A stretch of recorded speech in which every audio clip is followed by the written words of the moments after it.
Epílogo. A fórmula da amizade na prática. E, como todo espião sabe, alianças de guerra sempre começam com inimigos em comum. Ali Carter, Don't Jude IRL by the Cover. Aqui vai uma última história de espionagem. Mas desta vez não envolve meu tempo no FBI, na verdade, a história tem mais de 100 anos. Tudo começou na virada do século XIX, quando um príncipe alemão teve um encontro romântico com uma mulher da realeza britânica. A natureza sexual do encontro não irritou o governo alemão, entretanto, eles ficaram extremamente irritados quando descobriram que o príncipe havia escrito cartas de amor para sua amante cheia de segredos de Estado. Os governantes então procuraram o Dr.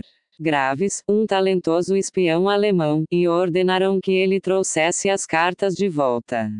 E assim ele fez. O Dr. Graves viajou para a Inglaterra para encontrar a mulher e recuperar as cartas de amor do príncipe. Nas próximas páginas você encontrará trechos de seu diário explicando como ele cumpriu a missão. Enquanto estiver lendo o material, tente identificar as estratégias especiais discutidas neste livro que o Dr.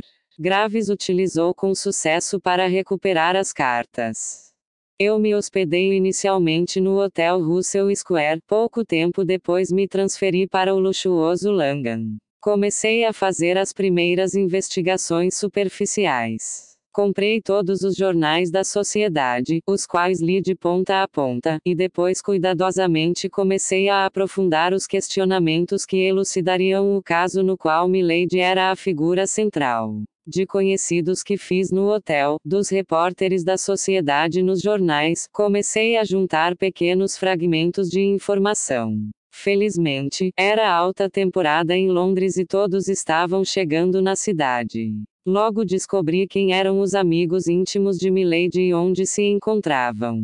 O próximo passo era decifrar sua personalidade e conhecer um pouco seus hábitos, gostos e desgostos. Ouvi dizer que ela tinha o hábito de passear a cavalo no Hyde Park.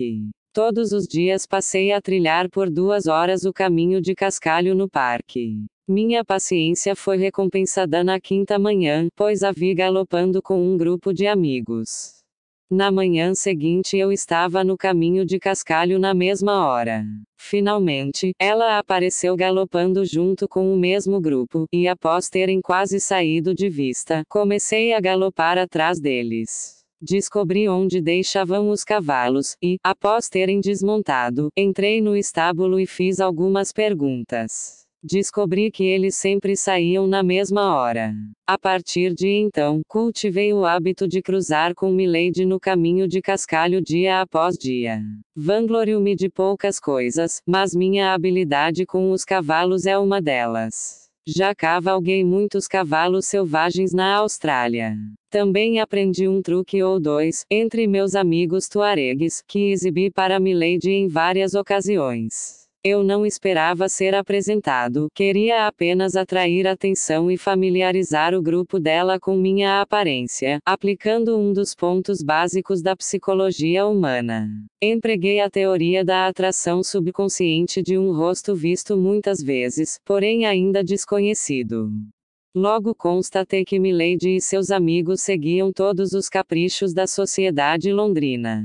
Um em particular me interessou. Eles tinham o hábito de frequentar o Carlton Terrace entre 3 e 4 horas da tarde, onde comiam morangos. Eu também fui até lá para comer morangos.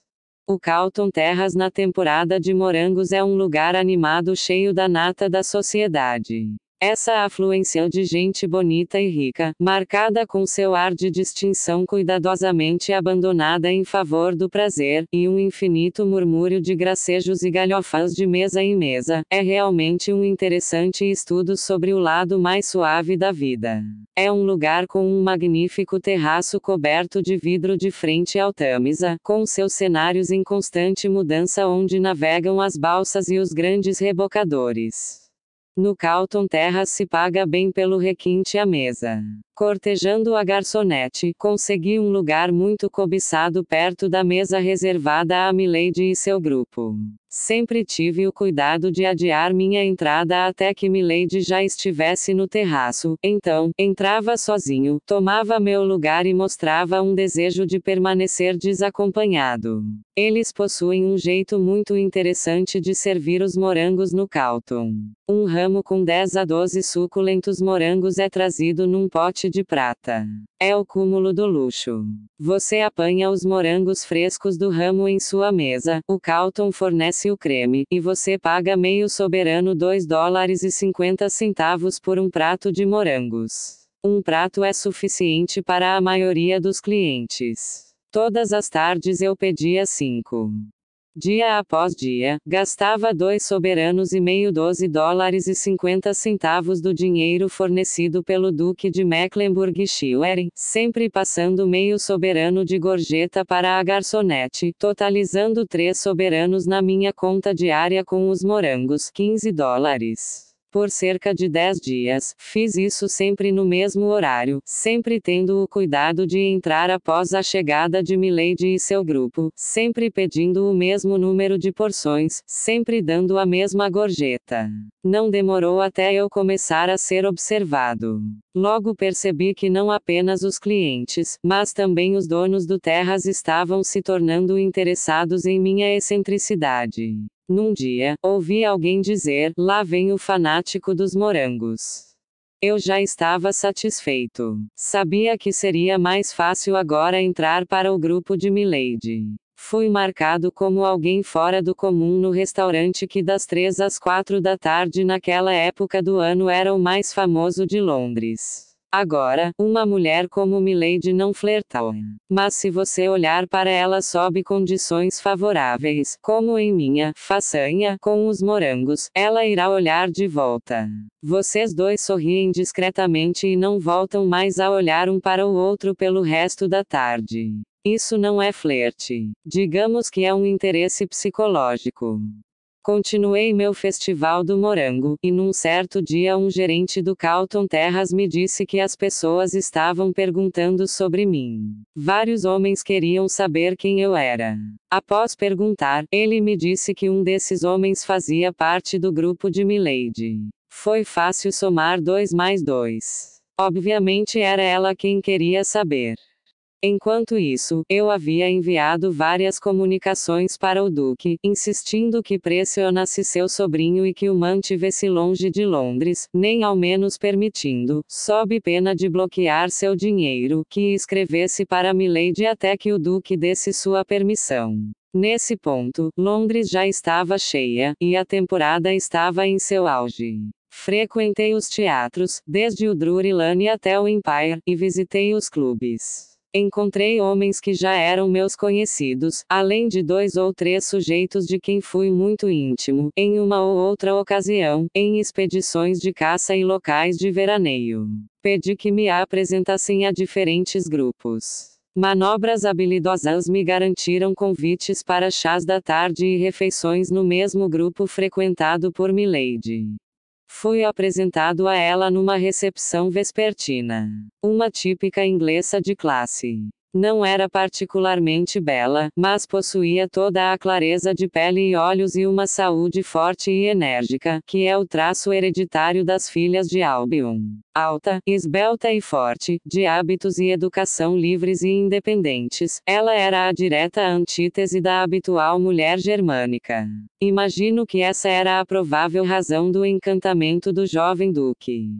Como vai você, meu jovem garoto colonial? Ainda fanático por morangos. Nós dois caímos na risada. Então Milady observou e classificou minha pequena obsessão. É claro, ela disse, jogando os cabelos de lado. Uma conversa prazerosa e fácil se seguiu. Eu podia cada vez mais entender o encantamento do Duque, de fato, eu o considerei um maldito sortudo. Daquele dia em diante, fiz questão de estar presente sempre que ela comparecia a locais públicos, como teatros, concertos ou restaurantes. Gradual e imperceptivelmente, com pequenos serviços aqui e ali, acabei ganhando sua confiança. Houve um jantar pós-teatro no salão indiano do Windsor, e fui convidado. A essa altura, as pessoas já sabiam um pouco sobre mim. Eu era um viajante, um homem dos prazeres, interessado, como hobby, em pesquisas medicinais. Descobri que o caso dela com o jovem duque era um segredo aberto dentro de seu grupo. Além disso, descobri que ela esperava diariamente que ele aparecesse em Londres. Gradualmente dei a entender que conhecia o jovem duque. Enquanto ganhava cada vez mais sua confiança, inventei casos amorosos para ele e os insinuei para ela. Dessa maneira, finalmente consegui induzi-la a falar. Sutilmente induzi um vago ressentimento contra ele, que foi acentuado por sua ausência em Londres, com Vossa Alteza impedida de viajar por seu tio, e este por sua vez aceitando meu conselho para que assim o fizesse. 2 meses se passaram antes de eu ser convidado para a casa de Milady em Mayfair, e nesse tempo, parcialmente porque fingi conhecer o jovem duque, eu já estava mais íntimo. Descobri que ela o conhecerá numa expedição de caça na propriedade do conde de Crewes em Shropshire. Mais tarde, confessou-me que aquela ocasião fora seu primeiro encontro oficial, mas já se conheciam desde uma viagem para as montanhas na Suíça, o playground oficial da realeza quando viaja incógnita. Descobri também que seu vício em cartas já lhe custará muito dinheiro. A informação da dívida de Milady não foi fácil de conseguir. Para tal, tive que trabalhar com sua criada. Sempre que a ocasião surgia, fazia questão de lhe dar gorjetas generosas. Criei oportunidades para fazer várias pequenas coisas por ela. Sabendo que Milady estaria fora, visitei a casa num certo dia e, fingindo que esperava a anfitriã, fiz algumas perguntas. Descobri que sua senhora tinha problemas financeiros. Essa era uma abertura que valia a pena explorar. A partir de então, maquinei para estar presente sempre que havia um jogo de cartas na casa de Milady. Essas mulheres da sociedade inglesa possuem o hábito de apostar alto, e logo percebi que Milady perdia muito frequentemente. Foi sorte minha ela ter perdido para mim numa certa noite. Não é costume nesse tipo de encontro a troca de dinheiro, ao invés disso, o perdedor paga com aquilo que corresponde a uma nota promissória. Aceitei sua nota junto a outras e levei todas para um conhecido agiota, com quem fiz um acordo. Ele deveria aceitar as notas e pressionar Milady pelo pagamento, é claro, sem citar meu nome. Obviamente, já que eu tentava ganhar sua confiança, não poderia pessoalmente cobrar essas dívidas. O agiota cobrou-a no mesmo dia. E cobrou muitas outras vezes, perseguindo-a, ameaçando entrar com ações legais e insistindo até ela quase entrar em colapso nervoso. Simpatias prestadas na hora certa a fizeram falar, e ela desabafou sobre suas dívidas, relatando que a maioria de seus conhecidos também estava endividada, nada anormal naquele cenário.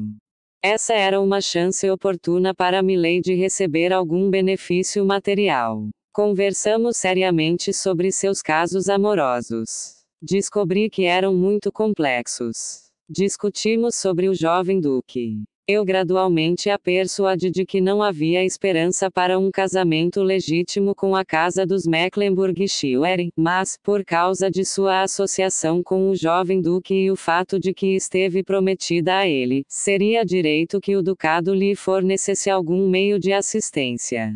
O gelo estava perigosamente fino, pois Milady é uma pessoa de altos ideais e eu precisava ter cuidado em usar as palavras, para não insinuar que ela estivesse usando de chantagem. Justiça seja feita, acredito que, se ela tivesse tomado essa visão, teria desistido do assunto e se retirado da sociedade até o fim da temporada, ao invés de seguir com meu plano. Finalmente, eu disse, você possui algum meio com o qual possa compelir o ducado a reconhecê-la e aceitar seu pedido? Após uma longa hesitação, ela se ergueu de repente, apressou-se para fora da sala e retornou rapidamente com um punhado de cartas. Em algumas delas eu podia enxergar o brasão do duque. O jovem tolo fora realmente descuidado. Ela agarrou as cartas e chorou. Imagino o que o tio de Franz diria sobre estas cartas. Como eu poderia convencê-lo a se casar comigo? Aí estava a chance. O metal, neste caso, as emoções dela, estava quente. Sugeri que sentássemos para conversar. Como um ataque introdutório, para criar a impressão de que sabia do que estava falando, insinuei que eu tinha conexão com uma família na Alemanha e estava em Londres incógnito. Abordei a situação do ponto de vista de que era seu amigo, e não um amigo da casa Mecklenburg-Schwerin, mas que, conhecendo-os e também aos seus hábitos, eu poderia ser de grande ajuda.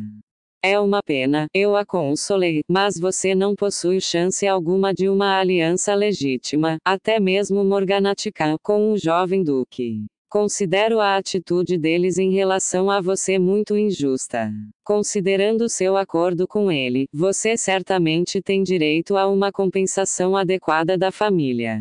Se entrar na justiça, poderia obter isso alegando quebra de promessa, mas posso entender seus sentimentos. Um passo desses apenas criaria repulsa numa família tão antiga e nobre como a sua. Ela pareceu concordar. Mas o que posso fazer? Ela disse. Considerando minha amizade com você, seria uma honra para mim se me permitisse agir em seu nome. Acho que posso negociar com o tio do jovem duque, e prometo que ele julgará o assunto com justiça. Eu entendo a extrema delicadeza da situação, e você deve entender a necessidade do intermédio de um homem nesse assunto.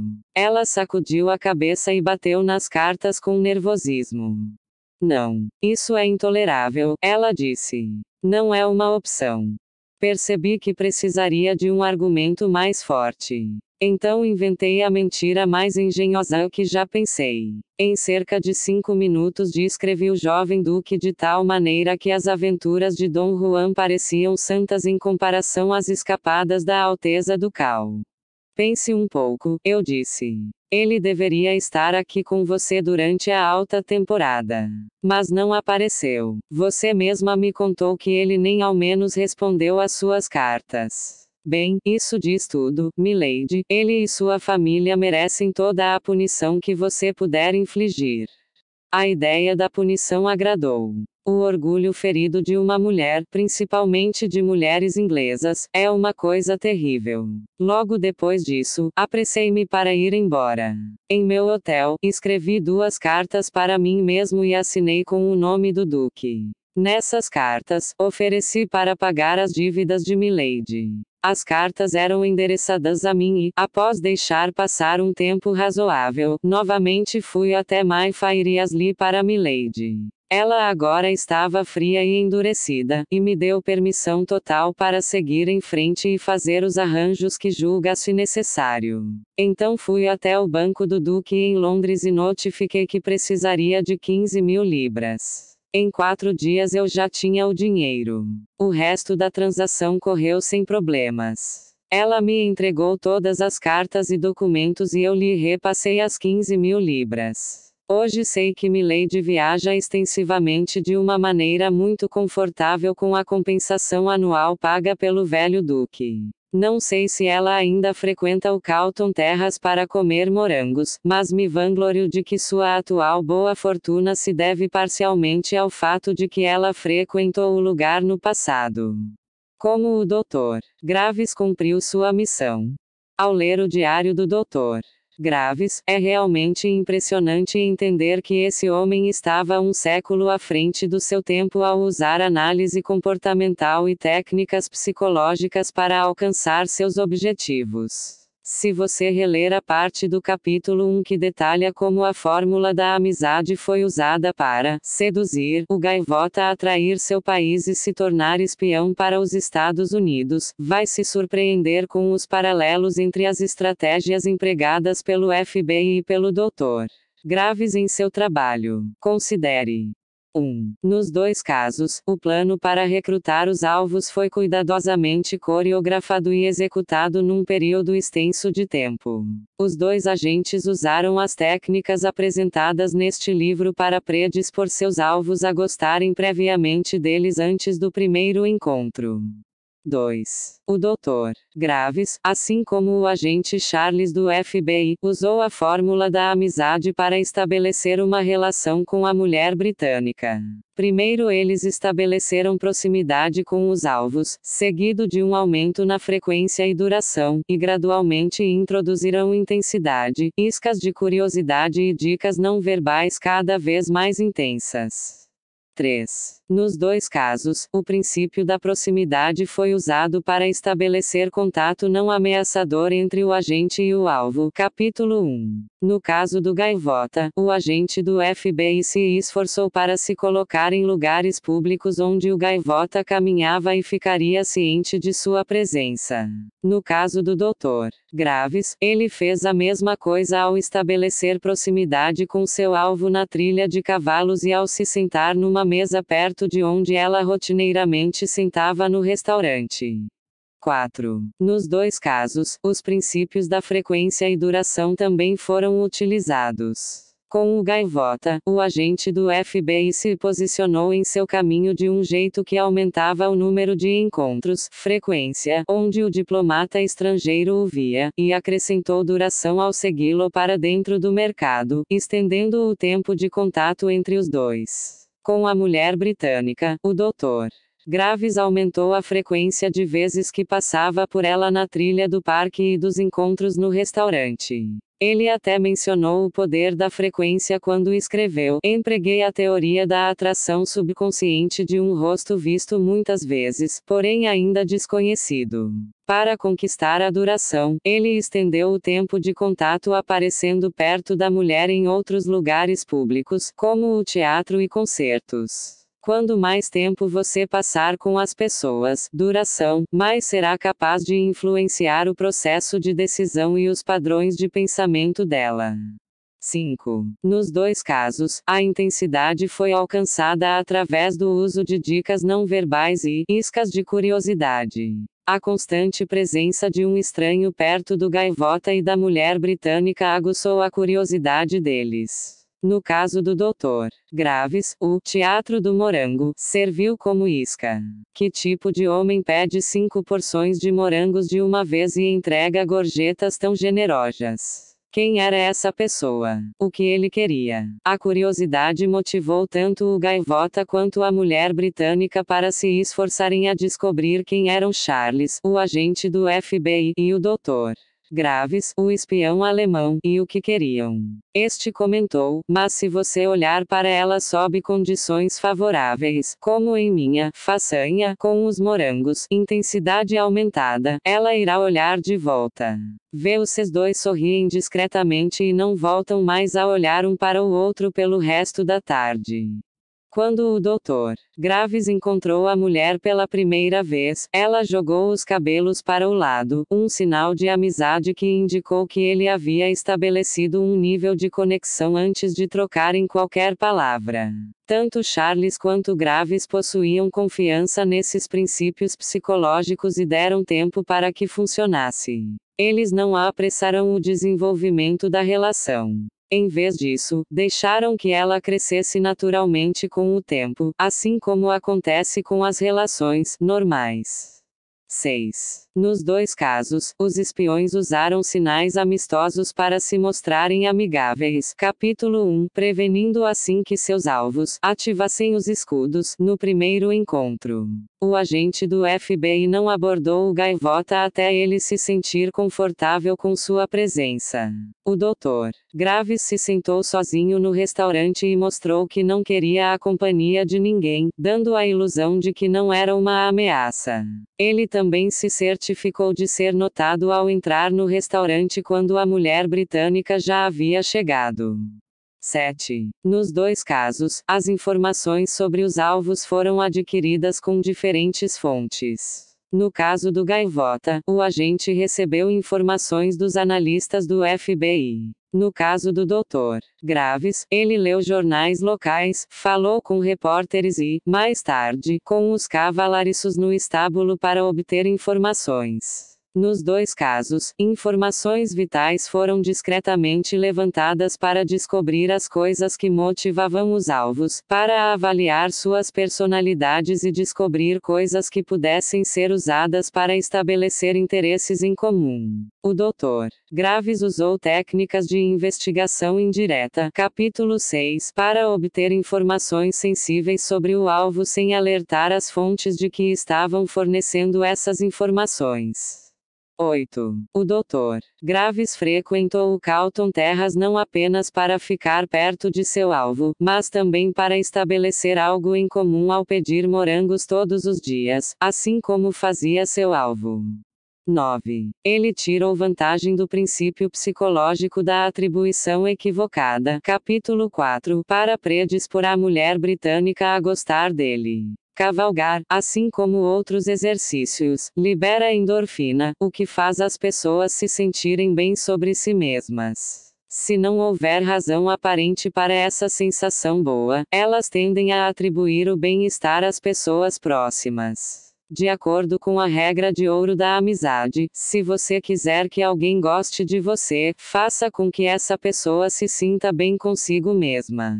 O Dr. Graves estava cultivando uma conexão antes mesmo de dizer uma única palavra a seu alvo. 10. No fim, ele fez parecer que foi a mulher quem teve a ideia de trocar as cartas pelo pagamento das dívidas. No caso do Gaivota, ele irrigou e fertilizou a semente da traição plantada pelo agente do FBI. Esse é o verdadeiro sinal de uma operação bem-sucedida.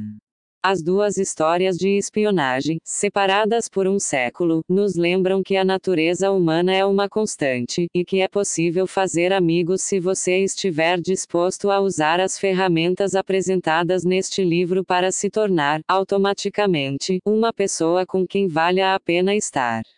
A.K. Graves, The Secrets of the German War Office, Nova York, McBride, Nest, 1914. Apêndice. Respostas para o teste, o que você vê. Página 179. Foto 1. O sinal inimigo mostrado na foto é a garota bocejando. Entretanto, ele pode não indicar que a garota está entediada com o rapaz. Será preciso usar declarações empáticas para descobrir a causa do bocejo. Foto 2. Os três sinais amistosos mostrados na foto são: A. Sorriso completo. B. Inclinação da cabeça. C. Olhar mútuo. Outra resposta apropriada. D. Postura do corpo aberta. Foto 3. O sinal amistoso adicional não mostrado na foto 2 é a exibição das palmas da mão, tanto da garota quanto do rapaz. Foto 4. A postura não sincronizada entre os dois indivíduos sinaliza uma conexão empobrecida. Foto 5. A garota está se inclinando e sorrindo, indicando interesse. Entretanto, o rapaz, com seus braços cruzados e inclinação para trás, sinaliza que não está interessado nela. Foto 6. O rapaz, sorrindo e se inclinando para frente, indica interesse na garota, que parece não mostrar o mesmo interesse, devido à postura do corpo fechada, braços cruzados, e um olhar cético. Foto 7. O sinal amistoso indicando boa conexão é o alisamento, arrumar o parceiro. Nesse caso, é a garota quem arruma o colarinho da camisa do rapaz. Foto 8. O rapaz está interessado na garota, sorriso aberto, inclinação para frente e postura aberta. Infelizmente, com base na posição do torso da garota, o interesse provavelmente não é recíproco, embora nesse caso seja melhor observar um pouco mais do comportamento não verbal da garota antes de descartar um possível interesse. Foto 9. A conexão entre os dois indivíduos é muito boa.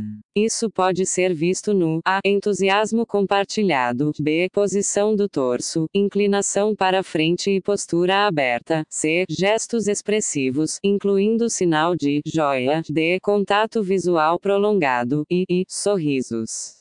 Foto 10. À primeira vista, parece que o rapaz está no comando porque está apontando o dedo. Entretanto, observe que ele está se inclinando para trás. Apontar o dedo para alguém enquanto se inclina para trás não é comum. Você não aponta o dedo e se inclina para trás se sentir que está no comando. A garota está exibindo, mãos no quadril, um sinal não verbal agressivo, numa tentativa de compensar a vantagem da altura do rapaz. Ela está com a cabeça inclinada, com a artéria carótida exposta, sinalizando que não tem medo dele. Diagnóstico: o rapaz está perdendo nessa interação, com base em sua inclinação para trás e na postura agressiva não verbal da garota, que indica a ausência de medo.